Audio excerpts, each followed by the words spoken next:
Na vláde som sa zaviazal, že do 31.3.2025 zrealizujem analýzu retenčných šarží vakcín používaných pre slovenskú populáciu proti ochoreniu COVID-19 a tak plním svoj záväzok.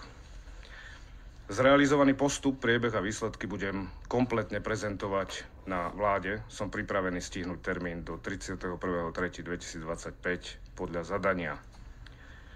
Z dôvodu závažnosti predbežných výsledkov a z dôvodu podozrenia na marenie tieto analýzy realizovať a prezentovať som sa rozhodol najmä z bezpečnostných dôvodov pre túto tlačovú správu. V záujme ochrany zdravia slovenského obyvateľstva vyzývam verejne generálneho prokurátora Maroša Žilinku, aby vo veci bezodkladne konal. Žiadam ho, aby táto informácia bola v krátkom čase dôkladne prešetrená a aby sa zabezpečilo, že sa na jej vyšetrovaní nebudú podieľať tie zložky štátu, ktoré sú zodpovedné za jej bagatelizovanie a utajovanie objektívnych skutočností. Som ochotný celú problematiku vysvetliť aj pánovi prezidentovi a verejne ho žiadam a vyzývam, aby prestal dehonestovať prácu splnomocnenca vlády, prestal rozprávať o nanočipoch a nevyjadroval sa k téme, ktorej nerozumie. Mojou prvoradou úlohou je dodržiavanie ústavy a ako lekár mám povinnosť aj právo chrániť zdravie slovenských občanov. Včera som informoval aj listom ministra zdravotníctva a sociálnych služieb v Spojených štátoch pána ministra Roberta Kennedyho juniora, ktorý potvrdil prijatie.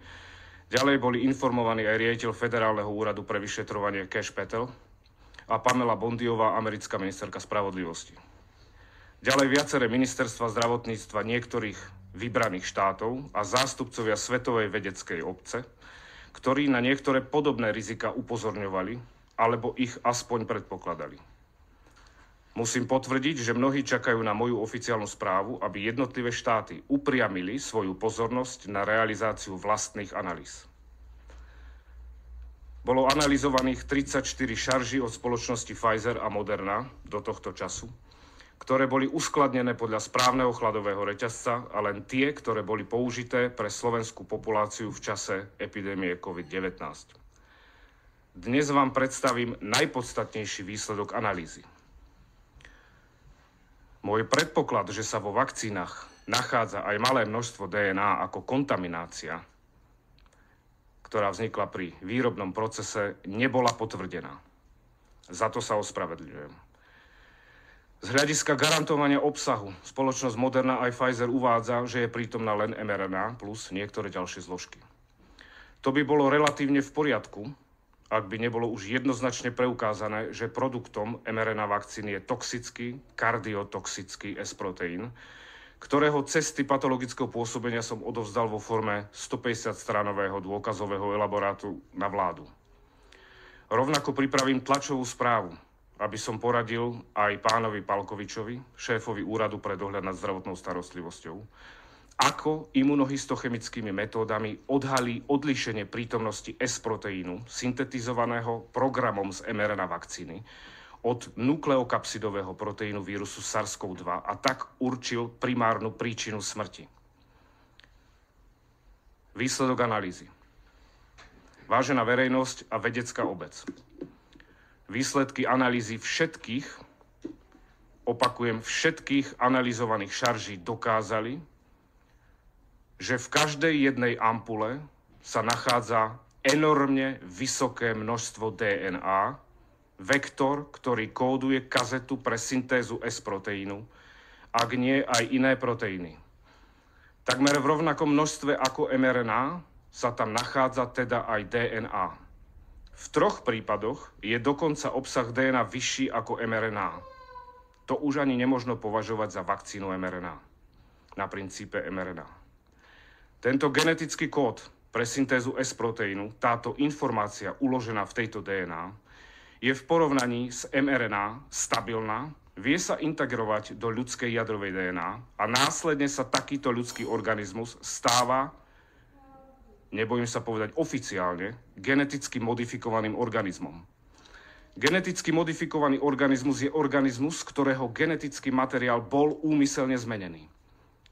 Toto sa robí napríklad na kukurici a v medicíne je to v štádiu výskumu.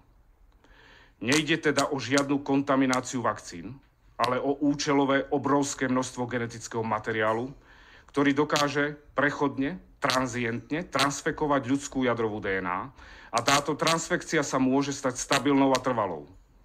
Táto transfekcia môže s dostatočne vysokou pravdepodobnosťou ovplyvňovať aktivitu tumorsupresorových génov a spôsobiť vznik nádorových ochorení. V bunkách, ktoré sa nedelia, napríklad myokard a nervové bunky, spôsobujú takéto programovania presýtenie proteosyntetického aparátu bunky a bunka hynie. Je možné, že v tejto DNA sa nachádzajú aj iné povely, čo predpokladajú výsledky analýzy, ktorých ale prítomnosť treba preukázať, ale to verím, že zrealizujú iné štáty vo svojej kompetencii. Ide teda o zmes mRNA a DNA, alebo v niektorých prípadoch o zmes DNA a mRNA. Hrozbou je stabilná transfekcia, inkorporácia do ľudskej DNA s trvalou expresiou transgénu, vznik rakoviny alebo smrť buniek presýtením proteosyntetického aparátu bunky. Ak to treba povedať ľudsky, hoď nepekne. Moderna a Pfizer z očkovaných spravili geneticky modifikované organizmy, narábali s ľuďmi ako s kukuricou bez ich vedomia. Vysoký obsah DNA v takomto rozsahu je absolútne škandalózny a okamžite by malo byť zakázané použitie týchto preparátov v našej populácii. Tieto zistenia sú tak závažné, že generálny prokurátor by mal okamžite konať, vedecká obec by mala byť na poplach a všetci propagátori vakcíny by mali stiahnuť uši. Skromne, ale suverene povedané, sme jednou z mála krajín na svete, ak nie jediná, ktorá zrealizovala takéto analýzy a aj ich zverejňuje. Správme niečo veľké a zaraďme sa medzi príklady.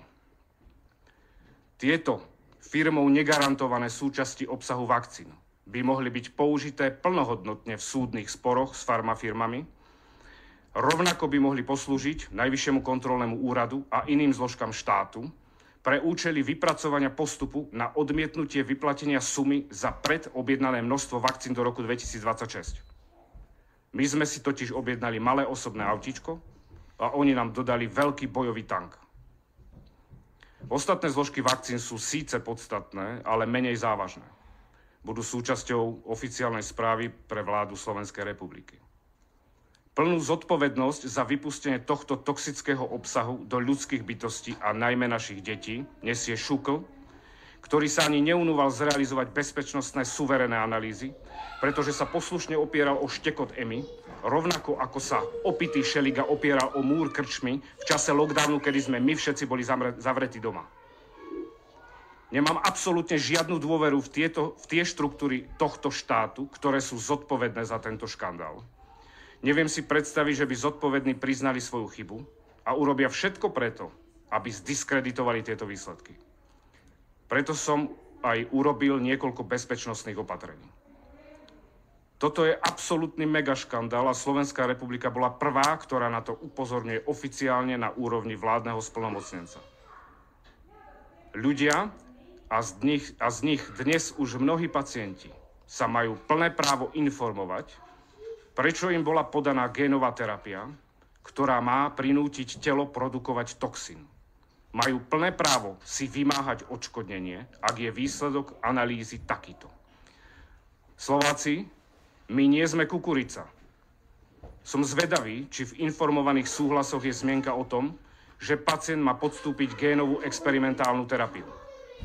Ani neviem, či vlastne ďakujem za pozornosť, pretože všetky médiá je vašou povinnosťou informovať verejnosť o tak závažných zisteniach. Myslím si, že na rozpútanie ďalších analýz v kompetencii informovaných štátov to úplne postačuje. Je to absolútny škandál, ktorý pohŕda znalosťami vedy a právami človeka. Bola narušená integrita slovenského genofondu. Ďakujem za pozornosť.